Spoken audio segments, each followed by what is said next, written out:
вести на Канал 8, добро вечер. Никој не мрда со прст за реновирање на најстарата стамбена зграда во Кочани, која со децении го наградува строгиот центар. До сега локалната само декларативно се заложила, а станарите не се сложни околу собствените иницијативи. Објектот во меѓувреме пропаѓа. Најстарата зграда во Кочани со децении го наградува строгиот центар, а недостасува воља таа да се реновира. Фасадата е соголена, од неа дзирка градежниот материјал. Надворешноста и чкртана со графити. Од кровот демне опасност од уривање, постојано се ронат парчиња од таваните. Голи жици и распукани ѕидови е сликата од натрешноста. Подрумите заштитени со импровизирани прозори, откорнати делови, надворешни врати што зјаат, испукан бетон во дворот пред влезовите, од варнежите влага и лоша миризба. Станарите кои не сакаат да зборуваат во камера велат дека погледите на гостите од странство кои одседнуваат во хотелот од спротива постојано се насочувале кон зградата, прашувајќи се како е возможно во онај строгиот центар да постои толку запоставен објект. Балконите на станарите им се распаѓаат, па велат дека се плашат да ги пуштаат малите деца сами.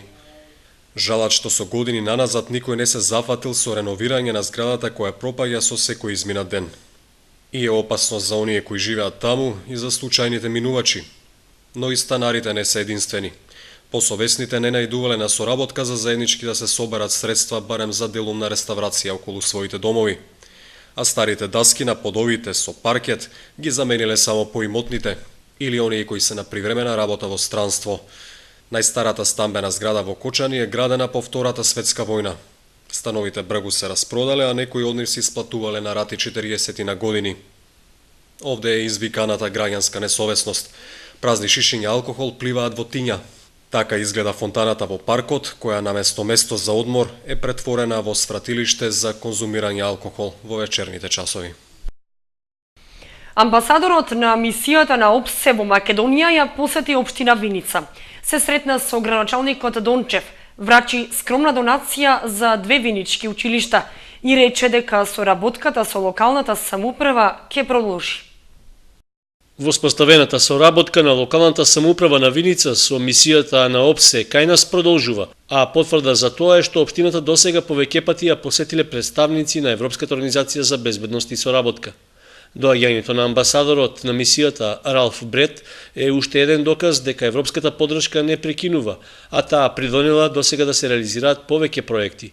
На средбата во општината, градоначалникот на Виница Емил Дончев го запозна амбасадорот Брет со досегашниот нејзин развој, како и со процесот на унапредување на демократските процеси на локално ниво. Имаме досега реализирано неколку заеднички проекти, како во делот на образованието, така во делот на развојот на услугите на полицијата, односно соработката помеѓу општината, граѓаните и полицијата.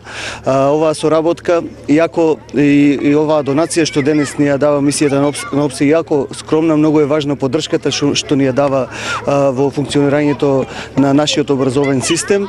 Јас се надевам дека оваа соработка ќе продолжи и понатаму. Амбасадорот Брет рече дека во центарот на вниманието на мисијата на ОПСЕ во Македонија е воспоставувањето добри меѓуетнички односи. Денеска сум тука во општината за да видам како се одвиваат работите во училиштата, бидејќи ние веруваме дека во младината започнува хармоничноста, хармоничните односи, а тоа е предуслов за долготрајна стабилност во општеството. Со моето присуство денеска сакаме да покажеме дека сме присутни, дека ги следиме таквите активности, бидејќи тоа е многу важен камен и многу за стабилност во општеството. Во рамки на своето гостување, амбасадорот Брет ги посети основните училишта Славчо Стоименски во Виница и Гоце Делчев во Истибања. На учениците им подари фудбалски топки, порачувајќи им преку спортот да го јакнат другарството и добрите меѓуетнички односи. Паркирањето во Кочани понатаму останува проблем што тешко се решава. Граѓаните реагираат дека се оставаат возила пред влезовите од зградите, а просторот не може да го користат за сопствени потреби. Наместо за жителите на зградите во населбата Сивидом, паркинг просторот е окупиран од такси возила.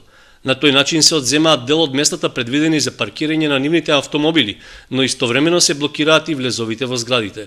Жителите неколку пати се пожалиле во општината, но досега немало посилна реакција. па почувствувале потреба своите поплаки да ги пренесат и преку Советот. Очекуваат дека така ќе добиат одговор на барањата. Значи, ако веќе има планирано тама, како што слушнав, нема станица за такси, да се помести 20 на метри лево или десно, меѓутоа они како што се жалат на нивниот паркинг на самиот влез на зградите, вика, веројатно сака да ги ловат патниците. Градоначалникот Димитровски ги демантираше наводите дека таму немало такси станица, туку прашање било како таа се користи. Советот има определено паркинг места, мислам дека се 5 паркинг места на тој простор и се означени паркинг местата, можеби се сега изгледани меѓутоа за такси превозници, така како такси станици се. Друго е што го тие злоупотребуваат за тоа што тука ни е повеќе наменското игралиште, па тука имаме чешма, па летно време имаме сенка и таму се користат. Треба да ги пријавуваме и да постојано интервенира било нашиот сообраќајен инспектор, било полициската станица и да се научиме на ред. Градоначалникот вети дека општината ќе направи повторно обележување на такси станицата во овој дел од градот, а дополнително ќе има контроли од сообраќајниот инспектор. Според него, неопходна е соработка меѓу граѓаните и општината, а сите аномалии потребно е да се пријавуваат во надлежните служби. Почитувањето на јавниот ред и прописите е обврска за сите, рече тој, а предвидените паркинг места кај Сиви дом им припаѓаат на тамошните жители.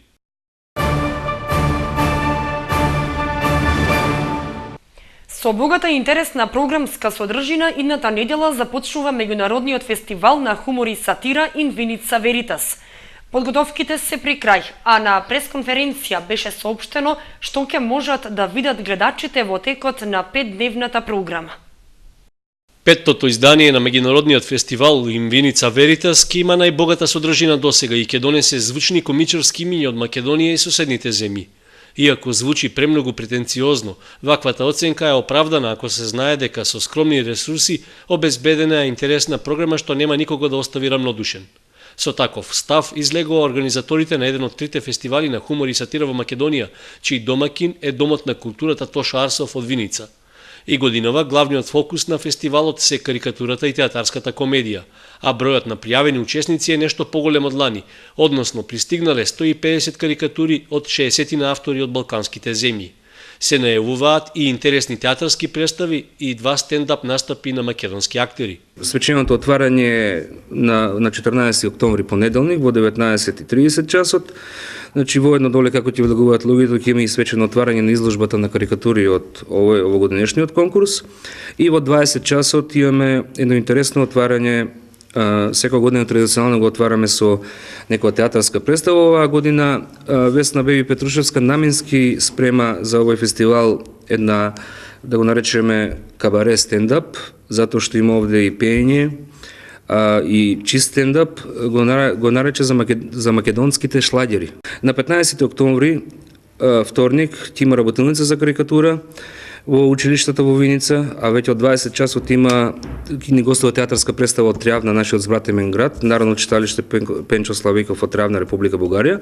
Во среда, на 16 октомври имаме работилница пак за карикатура и во 20 часот имаме една атрактивна представа, ни гостува представата Пукла брука од Србија, во која учествува и главен актер е нашата Тијана Дапчевиќ. Четвртиот ден од фестивалот на 17 октомври е предвидено гостувањето на Народниот театар од Велес со една од најдобрите представи во театарската продукција кај нас под наслов Ноките во бел сатен. За крај на овогодишниот фестивал се најавува уште еден стендап настап. Значи 18 октомври, петок, последниот ден со стендап, кој ќе почне малку покасно во 21 часот. Нашиот познат актер и стендап комичар Сашко Коцев ќе заокружи ова манифестација. Организаторите се одлучиле годинава сите содржини да се случуваат во просториите на Домот на културата, за разлика од претходните неколку фестивали кога имаше гостување и во угостителските објекти. Влезниците за фестивалската програма се по популарна цена од 80 денари. По барање на директорот на училиштето, пешачкиот премин кај Гошо Викантиев е дислоциран. Со овој потек се подига безбедноста на учениците на повисоко ниво. Дислоциран е пешачкиот премин кај средното општинско училиште Гоша Викентиев, кое беше по барање на директорот на училиштето. Местото на погрешно обележаниот пешачки премин представуваше опасна зона за учениците, кои секојдневно по неколку пати небезбедно ја преминуваа улицата за да купат храна. На иницијатива на училиштето во соработка со полициската станица Кочани, веднаш ни излегол во пресред, ни се погоди терминот кога во градот се обележуваат пешачките премини, така да за неколку дена сведоци сме дека е поставен пешачки премин онаму каде што му е местото и каде што ќе врши својата задача. Веќе децата се прилагодуваат и најголем дел од децата го користат пешачкиот премин, што влие и на возилата кои поминуваат овде, значи сите е намало од брзината на пешачкиот премин. Ова небезбедно преминување на коловозот од страна на учениците подолго време беше следено и од полициското оделение за безбедност во патниот сообраќај, кои пред неколку дена спроведува и превентивна акција за безбедност при возење и намалување на брзината на ова место. По обележување на пешачкиот премин на новото место, училиштето постави и двајца ученици во улога на редари, облечени во фосфорни лечиња, да ги советуваат учениците да го користат новиот пешачки премин и безбедно да ја преминуваат улицата. Сребренов додаде дека со овој потек значително се зголеми безбедноста на учениците. Со акција за собирање стара хартија, училиштето Свети Кирил и Методи го одбележа Меѓународниот ден за намалување на уништување на природата 8 октомври. Училиштето Свети Кирил и Методи има подпишено договор со Друштвото за управување со отпад Екопак Хитот Кочани. Во заедничка соработка спроведува акција за собирање стара хартија, како дел од одбележување на Меѓународниот ден за намалување на уништување на природата 8 октомври. Нашата акција е за собирање на стара хартија, меѓутоа постојано организираме акции за собирање на стара пластика, која понатаму фирмата Екопак Хит ја подига од просториите на нашето училиште, а за тоа добиваме и соодветна финансиска надокнада. Акцијата се вика да се ослободиме од старата хартија во домот и во училиштето. Како да се зачува природата е една од темите кои се најактуелни во двете декади на почетокот на 21 век. Ова училиште преку проекти постојано работи на подигање на свеста кај децата и граѓаните за чување на животната средина.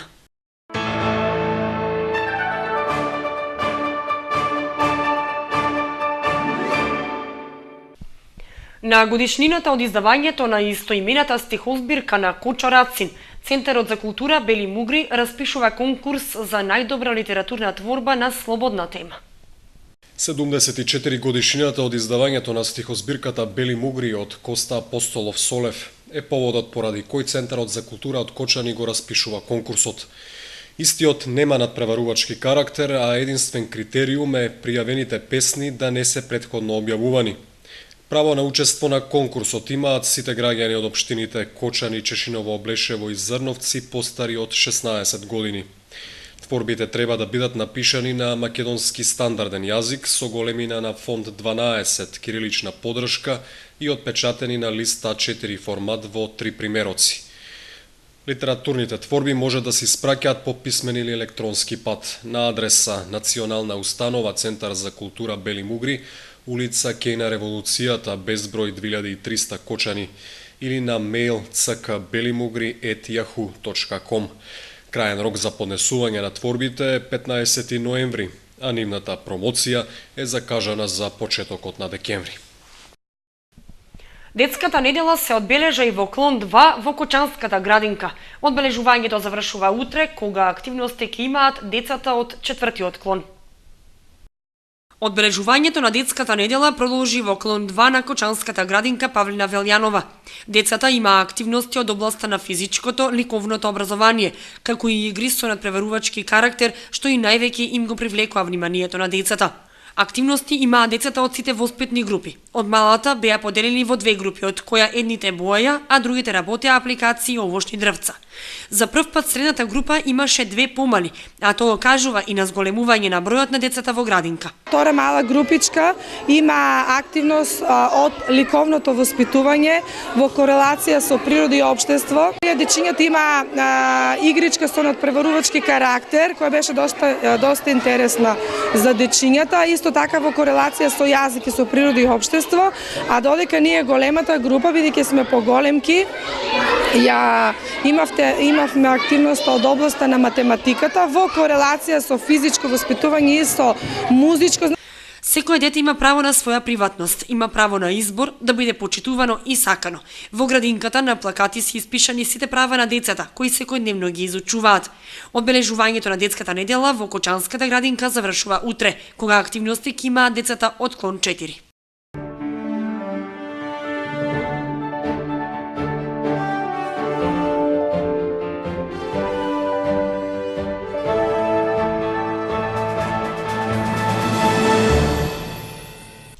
Одиграно третото коло во детските фудбалски лиги. Осогово го презеде првото место на табелата во Лигата за генерација 2001-2002. Во Лигата за генерација родени 1999 и 2000 постигнати се следниве резултати. Кочани Каменица Саса 4:1. Осогово Слога 1934 0:4. Брегалница Делчева Рудар 1:2. Додека надпреварот Напредок Зрновка беше одложен. Во генерација 2001-2002 Осогово ги одмазди своите помали колеги со висока победа над Слога 1934 од 8:0, извојувана на домашен терен. Кочани ремизираше со Каменица Саса 4:4, Брегалница Делчево го совлада Рудар со минимални 1:0, додека надпреварот Напредок Зрновка исто така беше одложен. И покрај поразот на домашен терен, Брегалница Делчево е се уште водечка во генерацијата 99-2000, додека во 2001-2002 начело од табелата изби Осогово, потиснувајќи ја Брегалница на втората позиција, единствено заради подобрата гол разлика.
Тоа беше се што ви подготвивме за вестите на Канал 8. Ви благодариме што бевте со нас. Пријатно!